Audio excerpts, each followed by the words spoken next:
ഇന്ന് പുത്രൻ്റെ പിറന്നാളാണ്. ആൾക്ക് 11 വയസ്സായിട്ടുണ്ട്. അതിൻ്റെ മെച്യൂരിറ്റി ഇനി വേണമെന്ന് പറഞ്ഞുകൊണ്ടാണ് ഞാൻ നേരെ പൂജാ റൂമിലേക്ക് തൊഴുവാൻ കയറ്റിയിട്ടുണ്ടായിരുന്നത്. അത് കഴിഞ്ഞ് തൊഴുതൊക്കെ ഇറങ്ങിയിട്ടുണ്ട്. ഇനി നേരെ അമ്പലത്തിലേക്ക് വിടുകയാണ്. പിറന്നാളായിട്ട് അമ്പലത്തിൽ പോയി ഒരു അർച്ചനയൊക്കെ കഴിക്കുക എന്നത് നമ്മുടെ പാരമ്പര്യമായിട്ടുള്ളൊരു ശീലമാണല്ലോ. അങ്ങനെ അമ്പലത്തിലേക്ക് വിടുകയാണ്. അമ്പലം എത്തുന്നതിന് മുമ്പ് കുട്ടിയുടെ കുറച്ച് സീനൊക്കെ ഉണ്ടായിരുന്നു. ഹെൽമെറ്റ് വെച്ചത് ശരിയായില്ല, മുടി കെട്ടിയത് ശരിയായില്ല, അതൊക്കെ അവിടെ കിടക്കട്ടെ.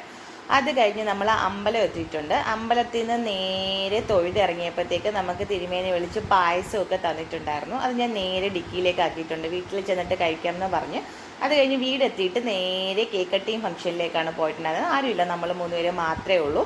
പിന്നെ അവൻ്റെ അച്ഛനാണ് വീഡിയോ കോൾ വഴി ആദ്യം കേക്ക് കൊടുത്തിട്ടുണ്ടായിരുന്നത്. അത് കഴിഞ്ഞിട്ടായിരുന്നു നമുക്ക് സ്ഥാനമുള്ളൂ.